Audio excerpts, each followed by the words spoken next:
Meus irmãos, vamos abrir a Escritura na segunda carta de Paulo aos Coríntios, no capítulo 4. Nós estamos expondo esta carta à noite, esta que foi a quarta carta que o apóstolo Paulo escreveu, que nós temos conhecimento, à igreja em Corinto. Ainda que nós a chamemos de segunda carta, nós sabemos que antes mesmo da primeira que temos no cânon, o apóstolo Paulo escreveu uma antes, como também, antes de escrever esta, que é a segunda, também escreveu uma terceira. E nesta noite, nós vamos poder ouvir mais um pouco daquilo que Deus inspirou o seu apóstolo a pregar, a anunciar, a nos ensinar.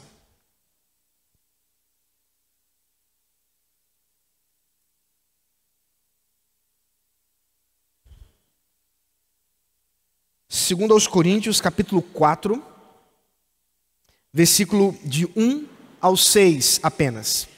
Vamos até o versículo 6 nessa noite. Por favor, preste bem atenção na leitura. Não se permita distrair por absolutamente nada. Deus está falando com a sua igreja. Assim diz a palavra do Senhor. Por isso, tendo este ministério, segundo a misericórdia que nos foi dada, não desanimamos.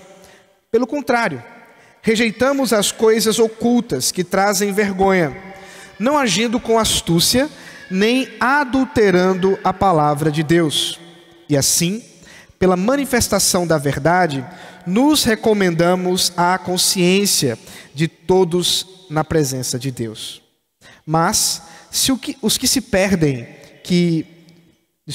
mas se o nosso evangelho ainda está encoberto, é para os que se perdem que ele está encoberto, nos quais o Deus deste mundo cegou o entendimento dos descrentes, para que não lhes resplandeça a luz do evangelho da glória de Cristo, o qual é a imagem de Deus.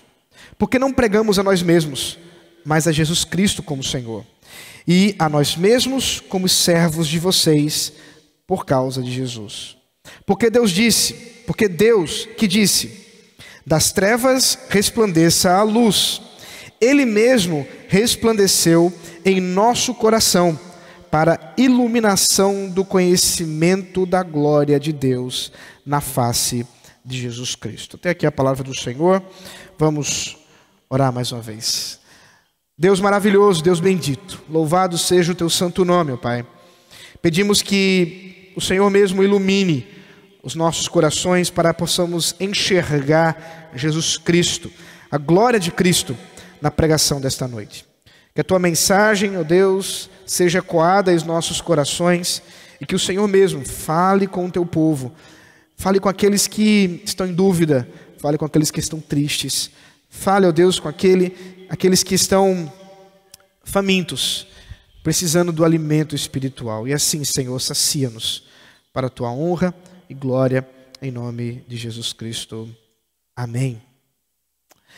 Quando a gente pensa em estudo da palavra de Deus, ou aprofundamento, ou conhecimento de Deus, às vezes as coisas ficam curiosas. E de vez em quando eu ouço algumas pessoas me perguntarem: pastor, essa biblioteca sua aí, com tanto livro, o senhor já leu tudo isso aí? E hoje, enquanto preparava o sermão, eu olhava para um trecho dessa biblioteca e pensava que tudo aquilo que eu tenho nas prateleiras, os meus livros, tudo aquilo ali precisa ser com um único propósito: a glória de Deus. Se eu me esmero em conhecer mais a palavra de Deus, tem que ser para que a glória de Cristo seja manifesta.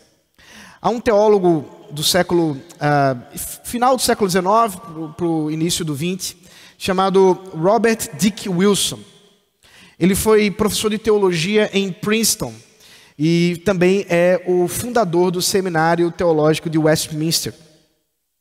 A curiosidade sobre ele é que os relatos a respeito de sua biografia dizem que ele aprendeu 26 idiomas. Alguns dizem 45. Mas você imagine que, ainda que haja um espaço considerável entre 26 e 45, só em saber 26 já seria muito, né?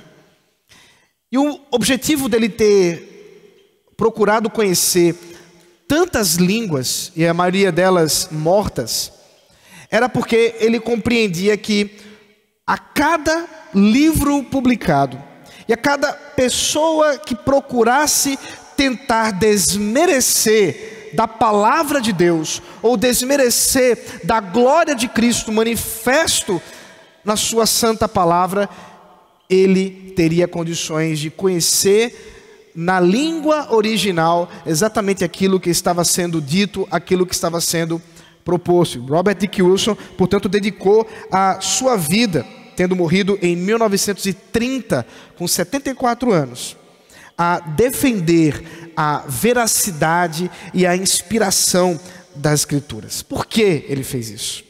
Porque realmente ele estava convencido que a glória de Cristo, ela é incomparável, que a palavra de Deus, ela é incomparável, e portanto dedicar tanto tempo de sua vida, dedicar-se tanto a conhecer tanto, só teria valor se fosse para glorificar a Deus, se fosse para manifestar Cristo àqueles que ainda estão em trevas.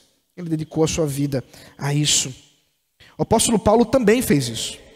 Nós temos acompanhado aqui a defesa de Paulo com respeito à pregação, o conteúdo, o modo, o motivo de pregar o evangelho, em detrimento, em referência a outros mestres que aparentemente já estavam inseridos na igreja de Corinto e que já procuravam desvirtuar o evangelho.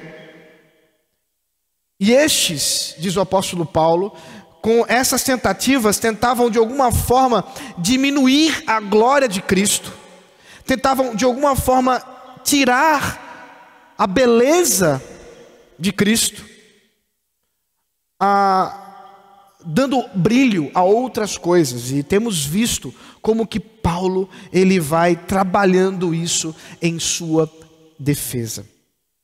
Nessa noite, ao lermos esse trecho do discurso de Paulo, nós podemos observar como o apóstolo, ele se sentia encorajado, não somente ele, mas os cristãos devem se sentir encorajados ao considerarem a glória de Deus em Cristo e o anúncio do seu senhorio. E como que toda pregação precisa ter como centro, como tema central, Cristo. Perceba, até as crianças perceberam. Até as crianças notaram e sabem que no final das contas, se nós não falarmos de Cristo, estamos esquecendo do principal. Infelizmente, como bem sabemos, há muitas pessoas que ainda pregam, e como o apóstolo Paulo menciona aqui, distorcendo, mudando a pregação da palavra, com objetivos variados, e veremos isso mais à frente. Mas o nosso propósito, o nosso objetivo deve ser único. A glória da pregação em que Cristo é o centro. A glória de uma pregação cristocêntrica. Pregação cristocêntrica, meus irmãos, é um tema teológico, por assim dizer. Isso é aprendido em seminários, de como você pode apresentar Cristo por meio de vários textos da Bíblia. Mas não é só isso, é mais do que isso. É um modo de vida, é considerar que não há como, seja aqui no púlpito, quando um pastor está pregando, ou quando você está numa conversa com alguém que está em sofrimento e você quer lhe apresentar a solução. Se você não chegar em Cristo, você não chegou no principal. Por isso, meus amados irmãos, nessa noite podemos considerar qual é essa glória, a glória da pregação cristocêntrica. Essa glória da pregação cristocêntrica, em primeiro lugar, é o que encoraja o próprio ato de pregar. A glória da pregação encoraja a pregação. É isso que Paulo está dizendo nos versículos de 1 e 2. Vejam aí, por favor. Por isso, tendo este ministério, qual ministério? Da pregação, segundo a misericórdia que me foi dada, não desanimamos. Pelo contrário, rejeitamos as coisas ocultas que trazem vergonha, não agindo com astúcia, nem trazendo vergonha. Nem adulterando a palavra de Deus. E assim, pela manifestação da verdade, nos recomendamos à consciência de todos na presença de Deus. Paulo está convencido, meus irmãos, que Cristo e a glória de Cristo é superior a qualquer outra glória deste mundo. Ele está certo que a glória de Cristo é superior até mesmo a qualquer desafio que a pregação possa encontrar. Considere a própria história dele. O apóstolo Paulo sofreu diversas perseguições. Muitas pessoas tentaram calar-lhe, tentaram matá-lo, porque pregava. E a resposta dele para a pergunta, por que você ainda prega, é esta: que a glória de Cristo é superior a isso. Que mesmo diante de ameaças de morte, mesmo diante de situações tão terríveis com as quais ele se submeteu, a glória de Cristo é superior. Contudo, isso não lhe dá qualquer motivo de orgulho para si mesmo. E ele explica isso, porque a pregação, na verdade, é um ato da própria misericórdia de Deus.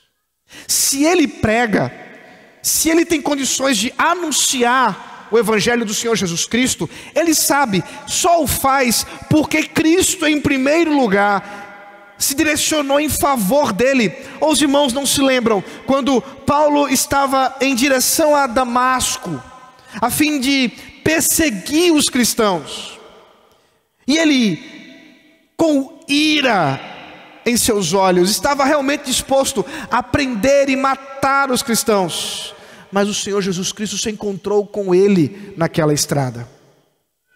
O Senhor Jesus Cristo, com graça, com misericórdia, foi favorável a Paulo, sem que ele tivesse qualquer merecimento, sem que nele habitasse qualquer coisa diferente de mim e de você, ou de qualquer outro, a não ser o fato da vontade de Deus em usar o que ele vai depois falar, a partir do versículo 7, vasos de barro. E a escolha, portanto, de Paulo, ou a escolha de Apolo, ou a escolha de qualquer outro apóstolo, ou a escolha de nós que aqui estamos, se dá simplesmente pela misericórdia de Deus, a graça, o favor imerecido em que Cristo manifesta o seu amor e a própria glória. Portanto, Paulo sabe que no final das contas, se ele prega pela misericórdia, e que uma vez tendo sido alvo dela, ele não desanima.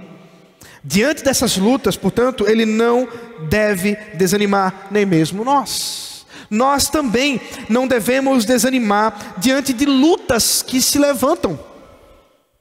Antes, diz Paulo, devemos rejeitar as coisas que trazem vergonha. A ideia aqui, nós não sabemos exatamente do que Paulo está mencionando. Talvez ele esteja falando sobre pecados. Talvez ele diga, eu devo deixar de lado os meus pecados, a minha história de assassino. Afinal de contas, ele participou do assassinato de Estevão. Devo deixar de lado tudo isso, porque tudo isso foi lançado na cruz de Cristo. E portanto, deixando de lado aquilo que traz vergonha, ele prossegue para pregar a palavra. Talvez ele esteja referindo-se aos mestres que com seus enganos traziam vergonha a si mesmos em seus ensinos distorcidos. E portanto Paulo diz, deixando de lado essas fábulas, essas invencionices, deixando de lado essa tentativa de mudar a verdade de Deus, ele continua pregando uma única coisa. As duas coisas fariam sentido e nós podemos inclusive entender que as duas podem ser aplicadas aqui, inclusive a nós. Portanto, Paulo diz, rejeitando essas coisas e não agindo com astúcia, com má intenção, não agindo com propósitos ocultos, não agindo de modo tal que aquilo que pregamos com um propósito que não é a glória de Cristo, mas, diz Paulo, a glória de si mesmo. Ele vai falar sobre isso mais para frente, quando diz que ele não está pregando a si mesmo. Portanto, se ele não está pregando a si mesmo, ele deve estar se referindo àqueles que pregavam a si mesmo. Que quando pregavam, ensinavam e manifestavam e mostravam muito mais de sua glória do que de fato de Cristo. Mas estes não apenas faziam isso. Paulo diz que eles adulteravam a mensagem. Os irmãos que têm acompanhado a série aqui, têm visto que Paulo especificamente tem tratado com aqueles que são chamados de judaizantes. Aqueles que reconhecem a graça de Cristo, mas entendem que para que um gentio, alguém que estava fora da aliança, alguém que não pertence ao povo judeu, possa pertencer à igreja, primeiro deve ser recebido como um judeu, portanto manifestando e vivenciando a experiência judaica da circuncisão, das dietas e das festas. Para estes, a mera crença ou a mera fé em Jesus Cristo não era suficiente. Outras coisas precisavam ser adotadas para que realmente aquela pessoa fosse encontrada como fiel. No entanto, Paulo diz que eles estão adulterando a mensagem de Cristo. Em nossos dias, meus irmãos, muitos têm feito isso, não necessariamente ao acrescentar algo judaizante, mas há quem faça isso. Em nossos dias temos visto pessoas que adicionam à prática de piedade as festas judaicas, cumprimentos judaicos, ao invés de se cumprimentarem com um mero bom dia, um boa noite, ou até mesmo a graça e a paz do Senhor Jesus, expressão de Paulo, preferem cumprimentar-se com um shalom, como se fôssemos judeus. Estranho à Escritura e especificamente aos cristãos. Portanto, muitos em nossos dias ainda buscam mudar a simplicidade do Evangelho. Infelizmente, meus irmãos, nós não precisamos procurar muito, as coisas saltam aos olhos, seja por um Reels do Instagram, ou talvez um canal de TV, se você ainda assiste TV. Você consegue encontrar chamados pregadores da palavra que usam de sua autoridade para manifestar sua própria glória. Há um tempo atrás, já faz um tempinho, eu vi um desses falando que estava expulsando um demônio e expulsando em nome de Jesus, mas não conseguiu. Aí ele disse, então se não vai no nome de Jesus, vai no meu nome. A gente fica até sem, tem muito o que dizer, né? Das invencionices que se fazem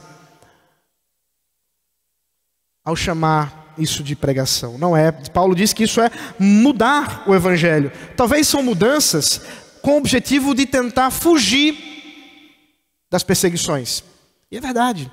Quantas e quantas pessoas têm tentado diluir o Evangelho? Transformar o Evangelho em coisas mais palatáveis para o ouvido pós-moderno. Por que dizer que Jesus é o único caminho para a salvação, se você pode simplesmente dizer Jesus é amor, sem mensagem de juízo, sem falar de pecado, sem confrontar pessoas ao arrependimento, mas apenas dizer do bom Jesus, como se pudesse haver bom Jesus sem salvação. Portanto, Paulo diz, por causa disso, ele está certo que pode recomendar-se a todos. Veja aí o finalzinho do versículo 2 ainda. E assim, pela manifestação da verdade, nos recomendamos à consciência de todos na presença de Deus. Paulo tem tratado sobre essa ideia de recomendação. Como vimos em mensagens passadas, parece que algumas pessoas chegaram na igreja de Corinto com uma carta de recomendação, seja lá que carta era essa, nós não sabemos quem haveria de assinar uma carta como essa a mensageiros de uma mensagem falsa, mas alguém fez. E esses entregaram à igreja, e agora parece que estão perguntando a Paulo, qual é a recomendação? Ou quem está recomendando o apóstolo Paulo? E Paulo diz, olha só, vocês me conhecem, eu estava aí pregando a palavra quando vocês nem crentes eram, afinal de contas vocês são fruto do trabalho de evangelização meu e de outros. Como que agora vocês pedem por recomendação? E agora Paulo continua a tratar dessa ideia dizendo, nós que manifestamos a verdade, não diluída, toda, completa, nós nos recomendamos a vocês, a todos, na verdade, diz ele, na presença de Deus. Aqui encontramos a universalidade da pregação do Evangelho. A pregação da palavra de Deus não pode estar restrita a um grupo ou a uma etnia. Meus irmãos, é por isso, inclusive, que sempre houve da parte dos cristãos um ímpeto por pregar a palavra de Deus em muitas línguas, e como vimos o caso do Dick Wilson, de aprender muitos idiomas, mas a Bíblia é o livro mais traduzido da história, tendo sido inclusive, por meio das traduções, um marco na maioria das línguas majoritárias do globo, como por exemplo o francês, o alemão e o próprio inglês. Por causa da tradução bíblica, e o latim também, anteriormente, por causa da tradução bíblica, essas línguas foram unificadas. Entenda, por um objetivo muito simples, para que todos possam ouvir. Nós temos irmãos aqui que interpretam, enquanto nós estamos pregando em português, eles interpretam em libras. Por que fazem isso? Com um objetivo claro e direto, para que todos ouçam a verdade do Evangelho. É isso que Paulo está dizendo aqui. Nós nos recomendamos a todos, isto é, nós entendemos que a mensagem da verdade, da pregação da palavra de Deus é para todos, porque a verdade de Deus é absoluta e universal. Não há tribo indígena mais afastada que esteja da chamada civilização, que não deva ser alvo de nosso trabalho missionário. Não há grupo étnico em qualquer lugar espalhado pelo globo que não deva ser alvo de uma preocupação nossa para que ouçam a palavra de Deus. Meus irmãos, isso é tão real. Se você se adentrar e conhecer o movimento dos missionários e quanto transculturais, e o quanto que muitos deles se esforçam por conhecer uma língua, uma cultura de povos que muitas vezes são muito inferiores a uma igreja. dessas grandes que nós temos por aí.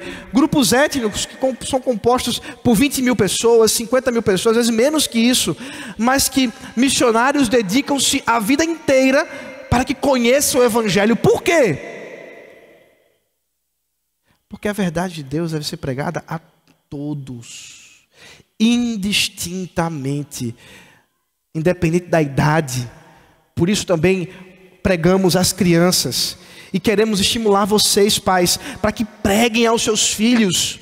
Afinal de contas, o que nós pastores fazemos aqui com elas, pelo curto período de tempo, é o que nós desejamos que vocês façam em casa.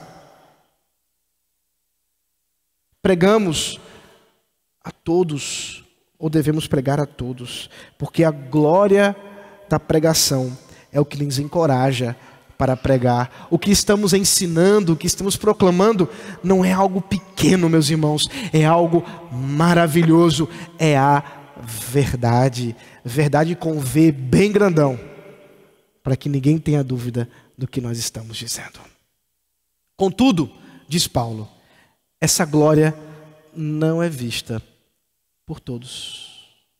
Paulo diz que a glória da pregação está oculta aos que foram cegos por Satanás. Veja aí o versículo 3 e 4.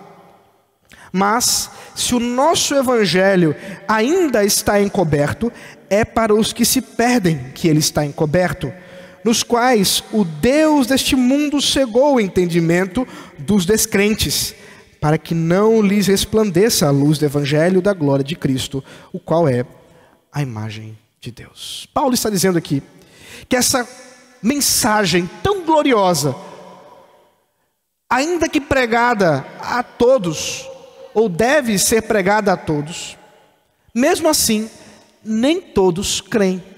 É verdade. E Paulo tem visto esse tema já anteriormente, quando ele diz que alguns dentre os judeus não creram. Por que não creram? Paulo explica, já explicou sobre isso, e nós já vimos a questão do véu que está sobre o rosto deles, ou melhor, do coração deles, quando eles leem a Bíblia ou quando ouvem a pregação. Mas agora Paulo estende o assunto e diz: esse véu, na verdade, foi o próprio diabo que tem mantido estes com seus olhos cegos, para que não enxerguem. Paulo, portanto, aqui trata desse assunto, desse problema que é porque todos não creem. É claro que ele tem como pano de fundo, pressuposto, a doutrina da eleição. Isto porque ele mesmo diz: aqueles que são descrentes, estes são aqueles que estão cegos. O diabo, que ele chama de o Deus deste mundo, cegou o seu entendimento, e eles não podem enxergar. Por isso, a glória que brilha àqueles que têm os seus olhos abertos pelo poder do Espírito Santo, não brilha àqueles que o Espírito Santo não age. Isso, é claro, está na ordem da eleição, na ordem da vontade de Deus, a qual nenhum de nós pode compreender, prescrutar, nenhum de nós pode julgar, porque nenhum de nós é Deus. Mas o próprio Deus, portanto, concede graça para que alguns tenham os seus olhos abertos, enquanto outros se mantenham cegos pelo diabo. Este diabo que cega aqueles que são descrentes é aqui chamado de o Deus deste século. É importante observar o que Paulo está dizendo aqui, para que não nos confundamos. Não é o diabo quem está trazendo a descrença aos corações, mas o que Paulo está dizendo é que aqueles que são descrentes são cegados pelo diabo. Portanto, a descrença, que é anterior à cegueira, é obra do próprio pecado que habita em nós, o qual todos nós já nascemos dele, e que sem Deus jamais poderemos sair dele. E o que Paulo está dizendo, portanto, é que estes descrentes permanecem em sua descrença, até mesmo quando ouvem da pregação da palavra, porque o Deus deste século faz com que os seus desejos, as suas vontades, sejam maiores do que a glória de Cristo para eles, ainda que não sejam. Agora, Paulo chama o diabo de Deus. É a única vez que nós vemos na Bíblia uma expressão como essa. A ideia de o diabo sendo chamado de Deus especificamente. Precisamos considerar que realmente Satanás, neste século, isto é, neste mundo quebrado, não apenas nesse século no sentido de 100 anos, mas nesse mundo, no mundo o qual habitamos e que tem vivenciado o pecado ao nosso redor, o diabo é adorado. Veja o caso que eu já comentei de ontem. Ontem, no Rio de Janeiro, o diabo foi adorado em um altar que foi pago pelos cofres públicos, inclusive, do nosso país. E o diabo estava ali sendo exaltado por uma diversidade de manifestações chamadas culturais, e que de fato o são, mas são cultura de pecado, e são manifestações de desejos satânicos, daqueles que estão cegos e que glorificam ao diabo quando ali estão. O diabo de fato é alvo de adoração. Contudo, meus amados irmãos, não se enganem, ele é um Deus pequeno, com um reino pequeno, por tempo determinado, porque ele é o Deus, diz Paulo, deste século. Ele não é o Deus do universo. Ele não é o Deus do cosmos. Ele não é o Deus do mundo criado. Ele é o Deus deste século. E, portanto, enquanto o Senhor permite que o diabo continue a cegar, eles estão cegos por um tempo determinado. Nós sabemos disso. O apóstolo Paulo trata, inclusive, desse assunto em outras cartas. E a Bíblia trata em muitos outros momentos, falando, inclusive, do juízo que aguarda o próprio Satanás. Contudo, ainda que falando da cegueira espiritual que muitos vivenciam e por isso não creem, Paulo trata do Evangelho como luz. Veja que declaração linda que o apóstolo Paulo faz do que é o Evangelho. Ele diz: para que não lhes resplandeça a luz do Evangelho da glória de Cristo, o qual é a imagem de Deus. A luz do Evangelho da glória de Cristo, o qual é a imagem de Deus. Cristo, meus amados irmãos, é a imagem do próprio Deus. Ele é a representação perfeita de Deus, porque Ele é Deus. Perceba. A ideia aqui é que o Senhor Jesus é a imagem,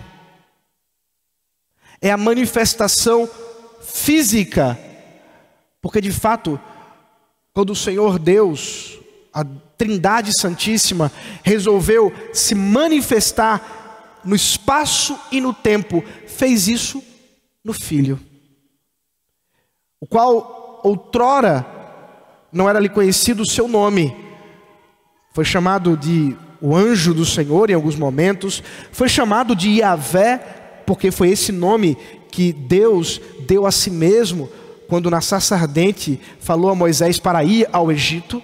Mas sempre que ali estava presente a Trindade, se manifestava o Filho, que nos tempos da plenitude, nos tempos que Deus havia determinado, nos últimos dias, como é dito no Novo Testamento, encarnou entre nós, tornando-se homem. Deus, homem. As duas naturezas, sem que haja confusão entre elas, mas ainda hoje, o Deus, homem, Jesus Cristo, a glória de Deus. Ele é a glória de Deus. E é por isso que ele é o centro da pregação. Porque talvez, até agora, o irmão ou a irmã estivesse pensando assim: pastor, mas quando pregamos, não devemos pregar sobre Deus? Portanto, a pregação não deveria ser teocêntrica. Mas Paulo diz: é de Cristo que pregamos, porque foi dele, ou por meio dele, que nós fomos redimidos, e é o senhorio dele que proclamamos quando pregamos a sua palavra. É claro que é a glória da Trindade Santíssima, mas aprove ao Senhor, o Deus triuno, sendo Filho, que essa glória é manifesta aos nossos corações. É isso que diz os versículos 5 e 6, que concluem o nosso sermão de hoje. Porque não pregamos a nós mesmos, mas a Jesus Cristo como Senhor, e a nós mesmos como servos de vocês por causa de Jesus. Porque Deus que disse: das trevas resplandeça a luz, Ele mesmo, Deus, resplandeceu em nosso coração para a iluminação do conhecimento da glória de Deus. Por meio de quem? Na face de Jesus Cristo. É maravilhoso, portanto, vermos o que de fato pregamos, ou quem nós pregamos quando pregamos. Como eu disse a vocês, meus irmãos, na diversidade de pregadores deste mundo de hoje, nós vemos muitos tipos de pregação. Pregações moralistas. Como se pregar a palavra de Deus fosse ensinar simplesmente o que você deve ou não fazer. E isso envolve, inclusive, uma série de criações que vão se fazendo, que são chamadas de usos e costumes, para que você possa se adequar àquilo que é ensinado, quando na verdade muitas vezes é somente opinião humana. E esse é o problema. Muitas vezes o que tem se pregado por aí em sermões temáticos, com temas escandalosos de clickbait, que você vê no YouTube e chamam a atenção, e você vai lá e aperta e ouve desses Dave Leonardos da vida, de outros tais como ele, que lotam estádios, que lotam teatros, mas que não pregam a Cristo, apenas pregam a si mesmos, apenas pregam opiniões humanas, expressões rápidas, que em nossos dias são rapidamente tomadas para uma postagem e logo esquecidas. Pregadores com suas roupas brilhosas, suas calças coladinhas, mostrando que estão extremamente adequados nos nossos tempos, chamando a atenção pelo jeito que falam, pelo carro que têm, mas não mostrando a glória de Cristo.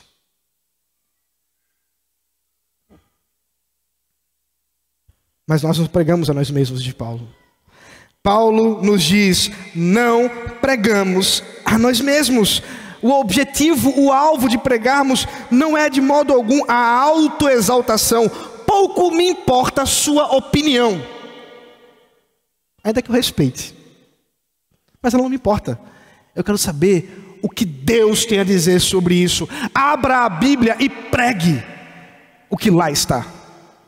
Essa é a vontade que eu tenho de dizer quando vejo esses pregadores midiáticos.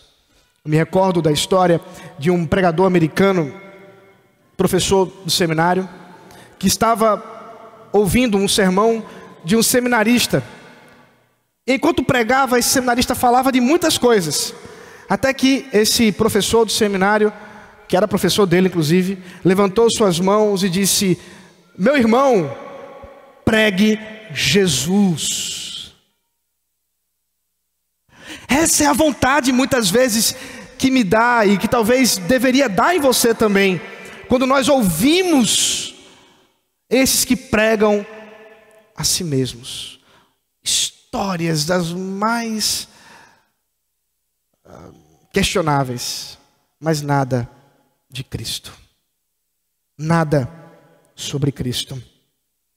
Paulo, contudo, diz: nós não pregamos a nós mesmos, pregamos o senhorio de Jesus Cristo. Meus irmãos, senhorio, ou Jesus Cristo como o Senhor, como literalmente está dizendo o texto, é algo que o apóstolo Paulo está trazendo como uma espécie de resumo de todo o Evangelho. Paulo está dizendo: olha, se eu pudesse resumir numa frase o Evangelho: Jesus Cristo como Senhor. Mas o que ele quer dizer, Jesus Cristo como Senhor? Nós precisamos recapitular um pouquinho o que significa tratar Jesus Cristo como Senhor. Em primeiro lugar, Jesus Cristo como Senhor, considerar Jesus Cristo como o Senhor, é considerar Jesus Cristo como Deus. Estamos falando da pessoa de Jesus Cristo, é falar da sua divindade. Por quê?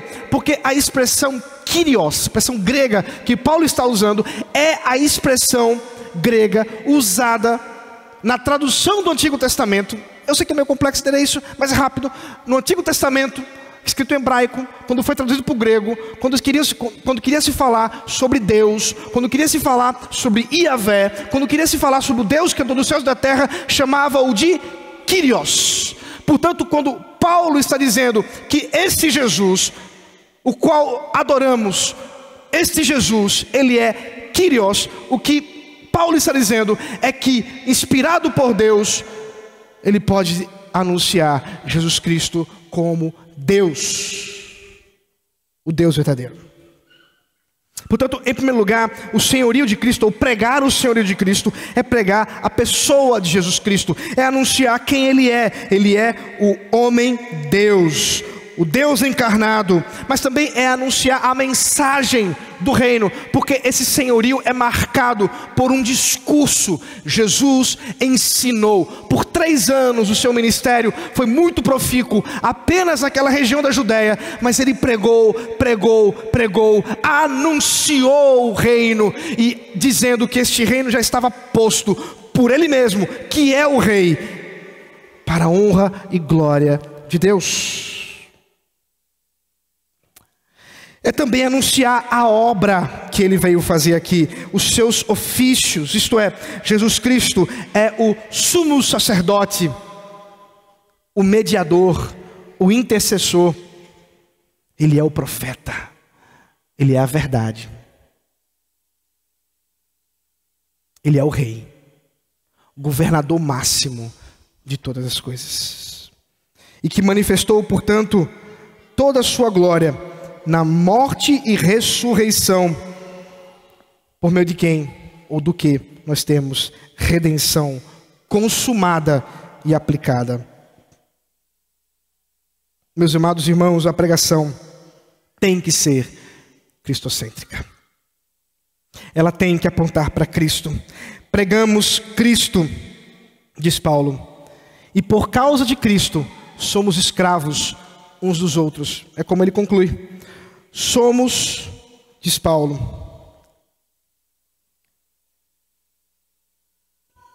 me perdi aqui, aqui. E nós mesmos como servos de vocês, literalmente como escravos de vocês, por causa de Cristo. Isto é, escravos em que sentido? Porque pregamos a palavra, ensinamos a palavra e nos sentimos como devedores uns dos outros para pregar e ensinar a Cristo e somente a Cristo. E assim, o versículo 6 conclui ao nos dizer que o mesmo Deus que falou das trevas resplandeça a luz. Ele mesmo brilha em nosso coração para o conhecimento da glória de Deus, que é a face de Jesus Cristo. Há uma série muito famosa em nossos dias, certamente você já deve ter assistido, ou pelo menos ouvido falar dela, chamada The Chosen. Há muitos problemas no que tem sido dito por meio dela, ainda que haja um valor muito interessante em termos de cultura pop, em termos de produção nessa série. Contudo, preste bem atenção nisso aqui. Nada que aquilo ali possa mostrar pode se comparar à verdadeira face de Jesus Cristo. Nada daquilo ali pode se comparar ao brilho no coração da glória de Deus ao manifestar a face de Cristo em nós por meio da pregação. Por isso preste bem atenção, nem pise o que eu vou dizer agora. A pregação da palavra de Deus é insubstituível. Não há teatro, não há música, não há série de TV, não há filme, não há absolutamente nada que possa substituir a pregação da palavra de Deus, porque é exatamente pela palavra pregada, pelos meios da transmissão oral, que Cristo manifesta a sua glória, a sua face em nossos corações. Nenhum de nós viu a face de Cristo, senão em nossos corações. Uma luz que brilha e que nos faz contemplar o verdadeiro Jesus Cristo, que não é um ator da Globo, na Nova Jerusalém, aqui do interior de Pernambuco, que não é um ator do The Chosen ou qualquer outra série, não.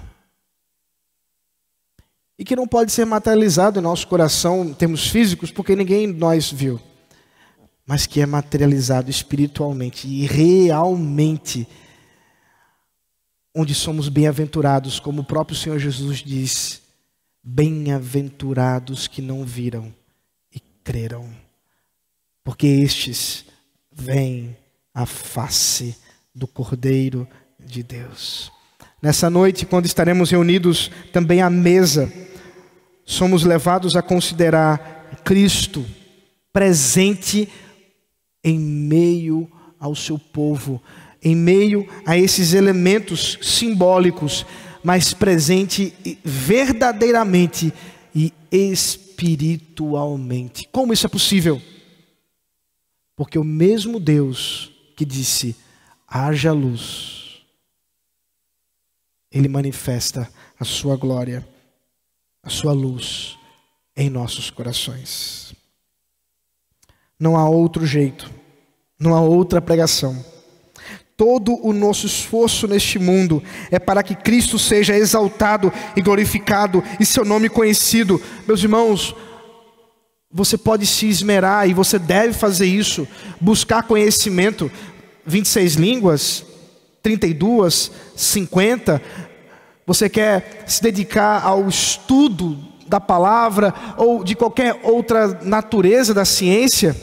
Faça, mas faça a fim de que o nome de Cristo seja glorificado, porque é isso que faz valer a pena todo esforço, toda luta. E considere a verdade, que não há outro a quem podemos crer para a salvação. Não há outro a quem podemos adorar. Não há outro caminho para Deus. Se você nunca entregou a sua vida ao Senhor Jesus Cristo, se você nunca viu a face de Cristo brilhando no seu coração, a minha oração é que hoje você contemple a Cristo, o verdadeiro Cristo, que não pode ser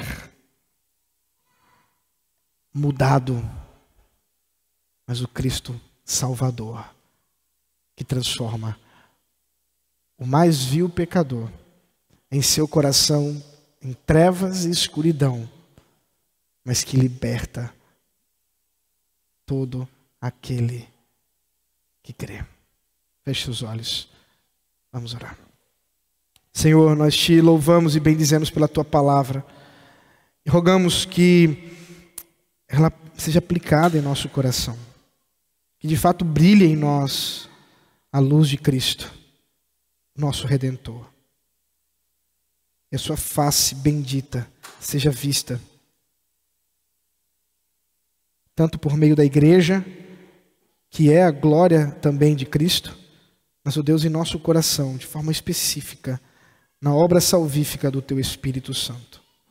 Assim, Senhor, nós te louvamos e bendizemos. Amém.